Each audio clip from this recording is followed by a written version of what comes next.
Feature Friday. The freshest. Bro, the names in this video, okay? This has been so requested in the last 24 hours. Rightfully so, I must say. Rightfully I so. see people kind of going mad with it. Yes. You can't imagine Gusto con la bumitaw, you know, Morissette blew the park with that cover. Because originally, in case you didn't know, that's from Shirin Regis. Correct. Oh my God, look, showing the facts. This blew up because of the broken marriage vow thing. What? Goddamn! Okay. So turns out fucking Regine Velasquez in last week's ASAP, so last Sunday. I do think, though, if you were thinking of more iconic voices to, like, come up onto this stage to do something like this, I couldn't have picked a better voice. We are performing, ladies and gentlemen, at the 1MX Filipino Music Festival, the biggest Filipino music festival of the year. Here in London. I think also the winners of the giveaway that we announced last week have been chosen as well. So do check your email and your Instagram and stuff like that for a message from us. That means you won 2 tickets. You can bring a +1, dog. And apart from that, obviously, VIP has been sold out, which is obviously great news, you know, but rough if you wanted those. And there's also general admission. There's still, those ones haven't sold out yet, so you can go buy them. And let's get into this review, dog. Look at Regine. Morissette looks incredible. Kabi.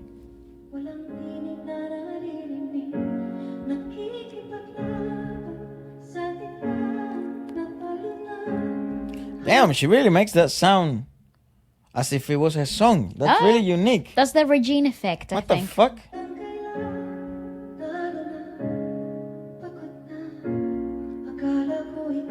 Go on. I genuinely can't think of anyone else singing this song now. What the fuck? I see what you mean.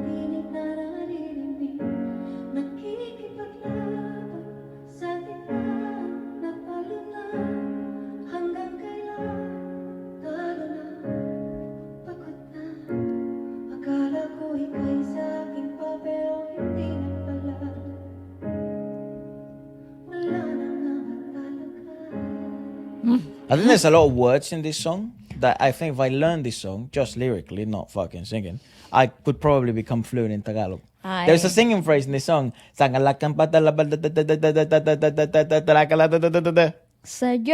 Yeah. You're like, oh my God, breathe. Oh, be fuller. Yeah, Morissette's in good shape, dog. She looks absolutely stunning.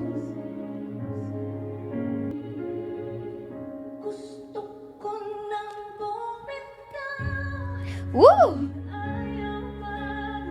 Okay, stop. Stop. Let's talk about those choices. All right.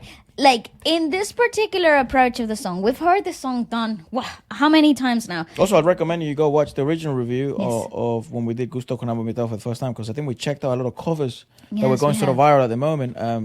I think that was probably the most appropriate thing to do, at least. It was just also fun to see what other people's takes on the song was, and also to put into comparison the level that Morissette was bringing. Yeah, I do think, obviously, knowing the original artist and knowing the original version and how it was intended originally, seeing other consummated artists, like people that already have the sound to themselves, bring something so distinct to the table, to a song that it's predictable in its nature, brings so much power to the performer itself. Obviously, you're talking about names that are, I mean, everybody understands that they are there for, they have been in the industry for a really long time for a reason. They continue to prove their incredible talent time and time again.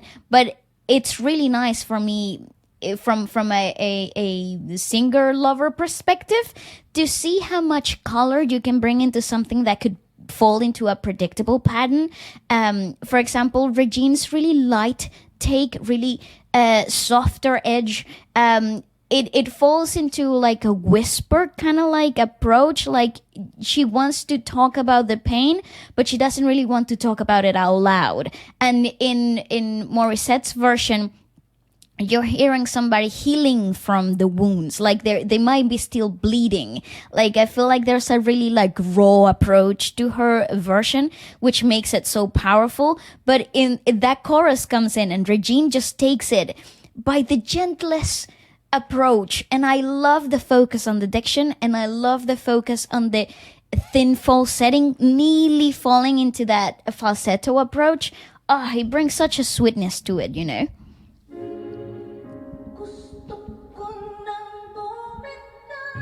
You see, so light.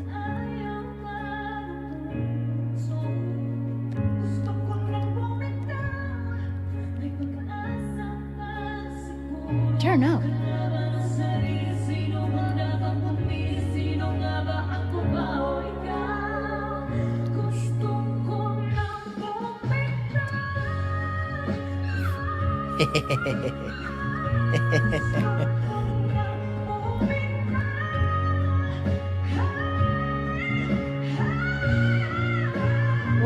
Oh my God! What the fuck? The goosebumps.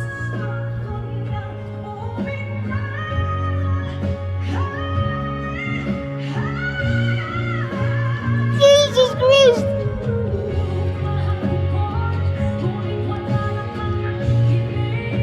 Here's the long phrase. I love Morissette. I love her so much.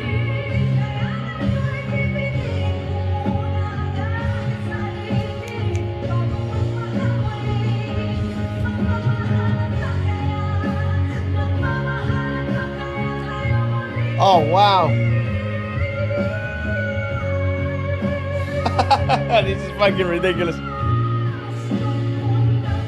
Hold on, relax, Regine. Jesus Christ, chill out. So much to talk about beforehand. You know, it's really intriguing. I love these arrangements for ASAP. What the fuck? Come on. DJ ASAP just says, steroids, anyone? Oh yeah. Literally, like, whatever you want arrangement, we will give you the steroidal version of it.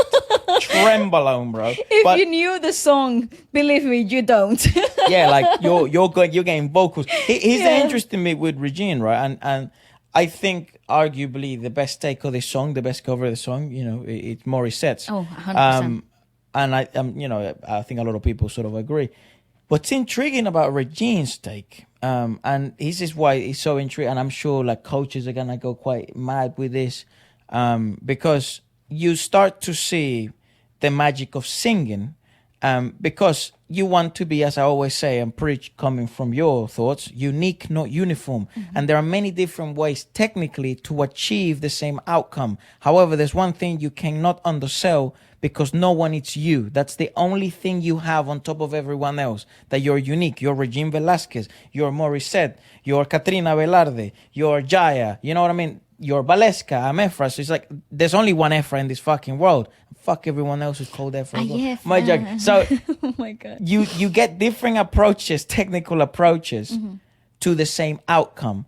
And then you have the uniqueness of personality and obviously voice and texture and color, create the same journey, but like in a different car. It's like, it feels like you're looking at the same picture but with different glasses. It's actually quite nice. I think the best person that I recently heard, I think it was yesterday, we were looking at... Yeah, it was me who said it.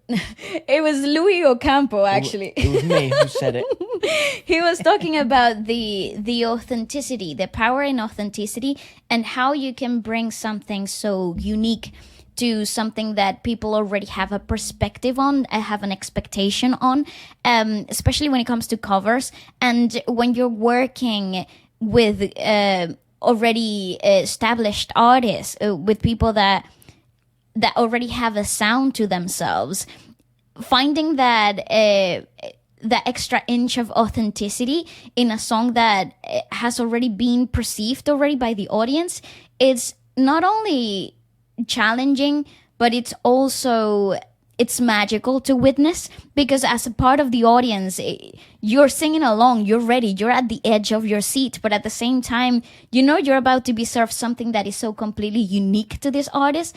And I think that's what makes this moment so enjoyable. Yes. And this show so incredibly elite at it, because it brings so much authenticity, so much of the personal take of the artist into these covers. The best singing shows in the world currently, I can tease this, we just spoke to Darren on the podcast, Darren Spanto, and we were just discussing what it's like to sort of be in this type of shows. Yeah. And I mean, I'm not going to say he agrees, but like I just told him that the best singing shows in the world at the moment come from the Philippines, nowhere else. The competition is not even close.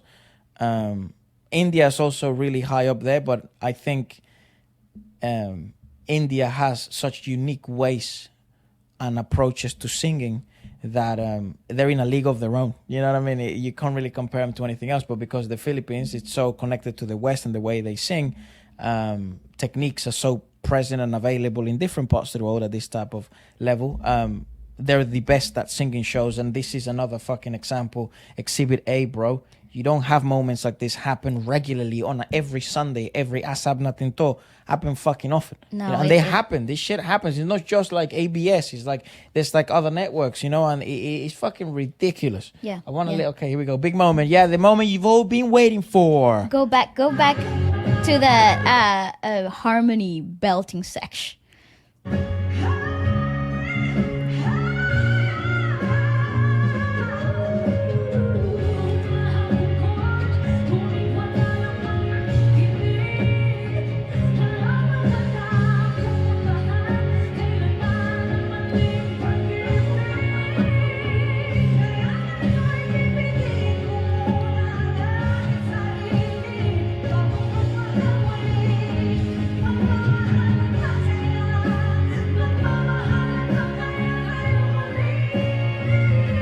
Oh my God, Morissette's out there belting her heart out. But at like 60%.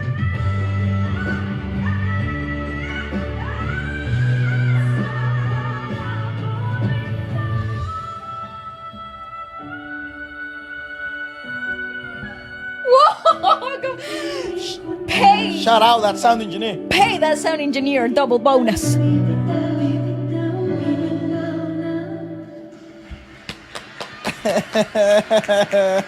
Bro, go again, play that thing, that part again. God, that belt.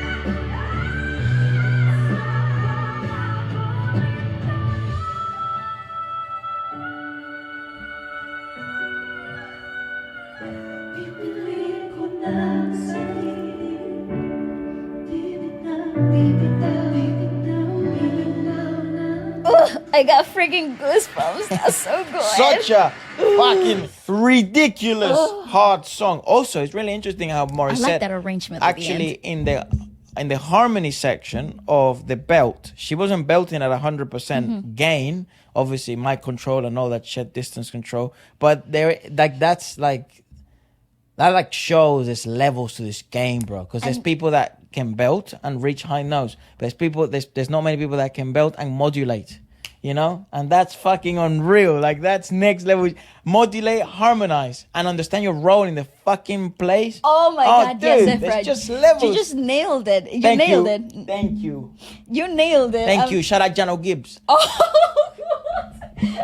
Listen, I do agree that there is, I think this type of like understanding of environmental responsibility as a singer only comes from the wisdom of actually singing in these environments. Like, you have to become so comfortable at singing in like this live show settings, televised settings, to understand to what percentage you can give, because you can't give 100% in certain aspects, because it's not gonna be effective on TV. It's not gonna translate well for the audience watching from a screen elsewhere. But in this, everything about this is so beautiful. Their interaction, their interaction, the arrangement, the harmonies, everything about this freaking song. I don't know why, but every time I hear it, it's like a brand new version of it, and I should be tired of the song. We should be tired of it, but I'm not. Give me more. How many more times? Let's go. I'm into that. I guess this is now like running the risk of like being like a really like replayable song, like really overplayed. But I don't know. It doesn't feel like that to me. Me neither. Maybe let us know like if like every time you fucking turn on the TV, Gusto Con Amo Bumitaw is playing. I don't know. Yeah, let us know what you like to watch next, and then goodbye. Yeah.